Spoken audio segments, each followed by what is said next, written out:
Good afternoon, students. Myself Rahul. In this video, we are going to learn about poetry, and after that, we will learn line by line explanation of the poem My Mother at 66, composed by Kamla Das. सबसे पहले जानो poetry क्या है। देखो, जितनी चीजों की अपने को जरूरत पड़ेगी उतनी चीजें अपने को पढ़ना है। पहला है पोएट्री। पोएट्री दो प्रकार की है, वर्स्ड पोएट्री और फ्री वर्स्ड पोएट्री, ये जान लेना, ठीक है। वर्स्ड मीन्स होता है लय युक्त रचना, और फ्री वर्स्ड मीन्स होता है लय मुक्त रचना। मैंने क्लास 10th की वीडियो में भी आपको पढ़ाया है ये, ठीक है। आप सुनिए, लय युक्त रचना क्या होती है? ऐसी रचना जिसमें लय हो, ताल हो, छंद हो, तुक हो। अब ये बात आप समझ लो, इसको याद कैसे करोगे? वर्स्ट में आप लिख सकते हो, किसी सिंगर का नाम लिख लो, इसमें लिख लो आप स्टेविन बेन, ठीक है। और इधर लिख लो आप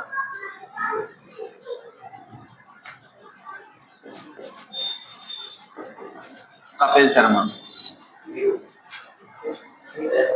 देखो, इस स्टेविन बेन में जो गाने गाएंगे उनमें लय होगी, ताल होगी, राग होगी। अब कपिल शर्मा क्या करता है? कॉमेडी। अगर वो गाना गाने लगेगा तो उसकी जो सॉन्ग्स होंगे उसमें कोई लय ताल नहीं होगी। सिमिलर कंडीशन ये है, ऐसी कविताएं जिनमें एक लय होती है, ताल होती है, उन्हें वर्स कहते हैं, और जिसमें लय ताल कुछ नहीं होती उन्हें फ्री वर्स कहते हैं।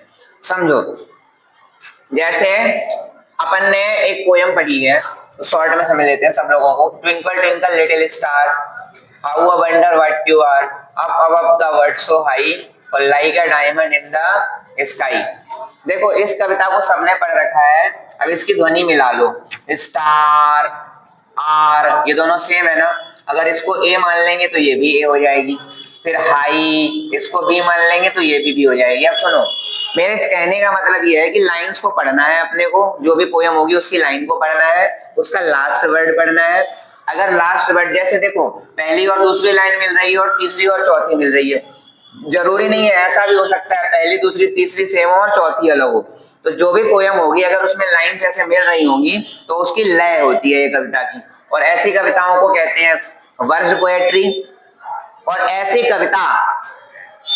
कविता फोकस करना जिसकी एक भी लाइन मैच ना खा रही हो, मतलब सारी लाइंस की ध्वनि अलग अलग हो, ठीक है, तो वो क्या होती है? Free verse. इतना बात दिमाग में आपको बैठा लेना है, तभी सेंट्रल आइडिया समझ में आएगा, नहीं बिल्कुल नहीं आएगा।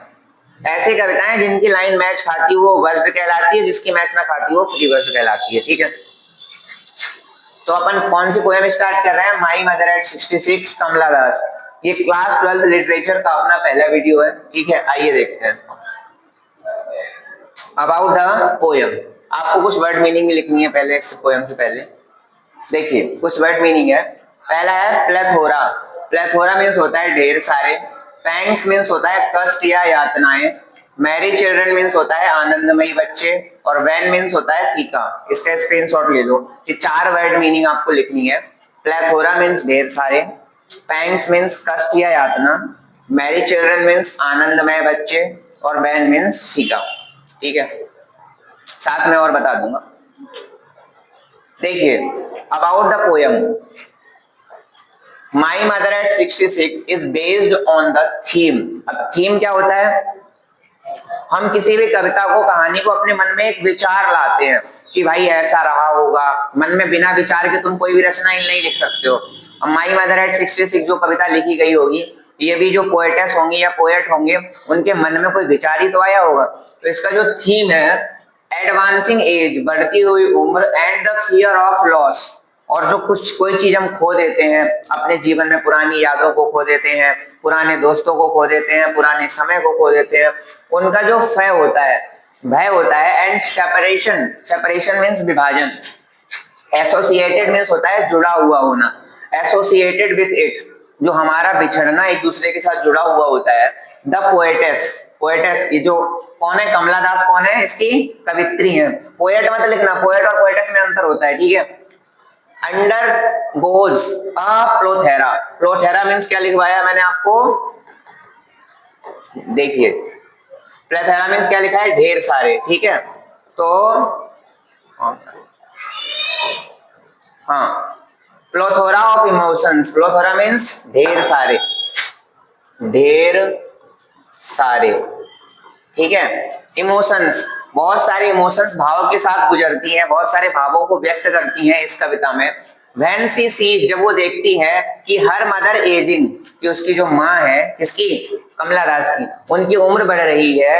And feels the pangs, pangs means होता है यातना या कष्ट, यातना या कष्ट ऑफ सेपरेशन, और वो उनसे दूर होने का कष्ट महसूस करती हैं।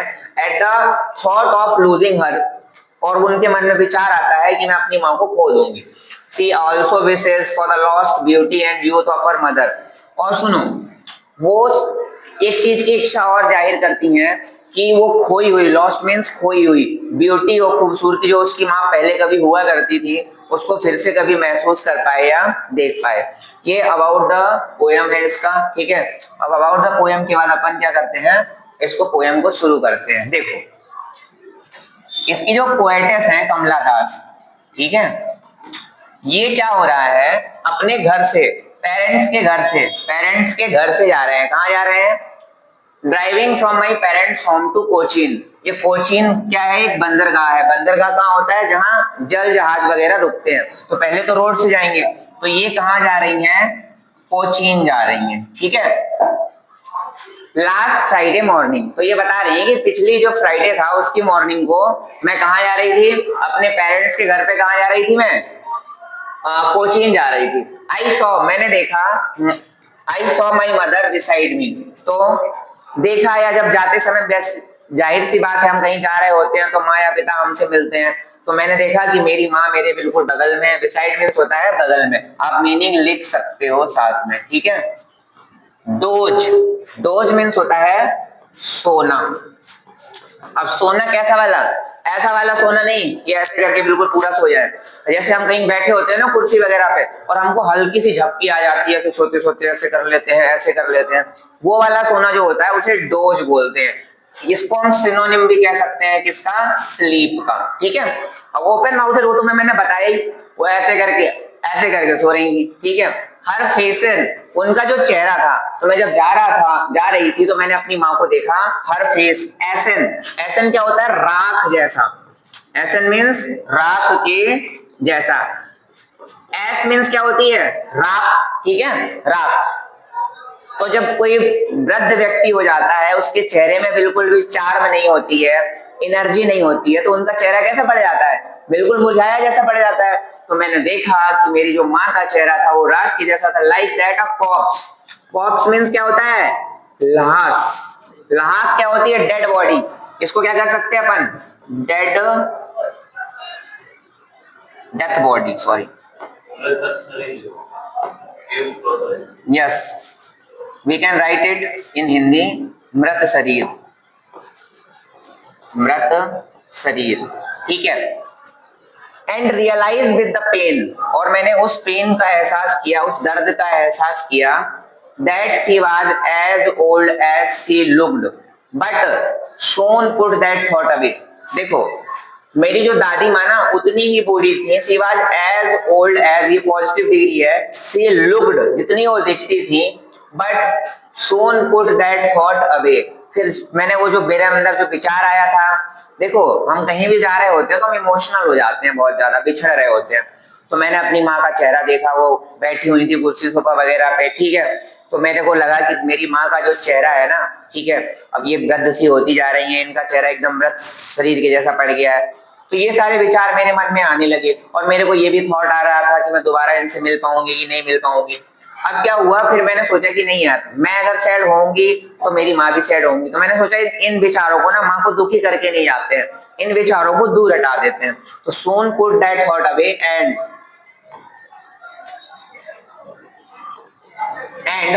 Looked out at young trees sprinting, ठीक है। और मैंने क्या किया, स्प्रिंटिंग मीन्स होता है चलते हुए। अब चलते हुए नहीं, ये गाड़ी में बैठी होगी, ट्रीज थोड़ी चल रहे होंगे, ये गाड़ी में बैठी होगी कौन, कमला दास। तो तो जब हम कहीं जा रहे होते हैं गाड़ी से, तो हम लोगों को जो साइड में पेड़ वगैरह होते हैं वो कैसे प्रतीत होते हैं? चलते हुए। स्प्रिंटिंग मीन्स क्या होगा? चलते हुए। ठीक है। The merry children, merry means आनंद से भरपूर, आनंद से भरपूर। मैं तुम्हें समझाने की कोशिश करता हूं।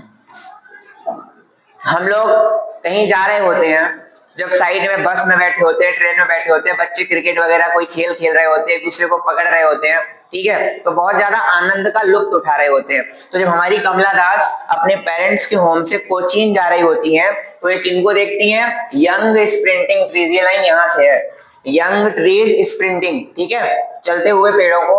द मैरी चिल्ड्रन, ठीक है, spelling out of their homes. Spelling means होता है बाहर, स्पेलिंग मीन्स होता है बाहर निकलना, ठीक है, आउट ऑफ देयर होम्स। जैसे हम लोग छोटे बच्चे हुआ करते थे, ठीक है, तो घर से दौड़ के एकदम ग्राउंड की ओर भगा करते थे। तो जब ये जा रही होती है, तो ये सारी पुरानी बातें, अपनी पुरानी यादों को तरोताजा कर रही होती है, बच्चों को घर से बाहर निकलते देखती है, ठीक है। ये कुछ कंडीशन थी रास्ते की, ठीक है। अब क्या हुआ?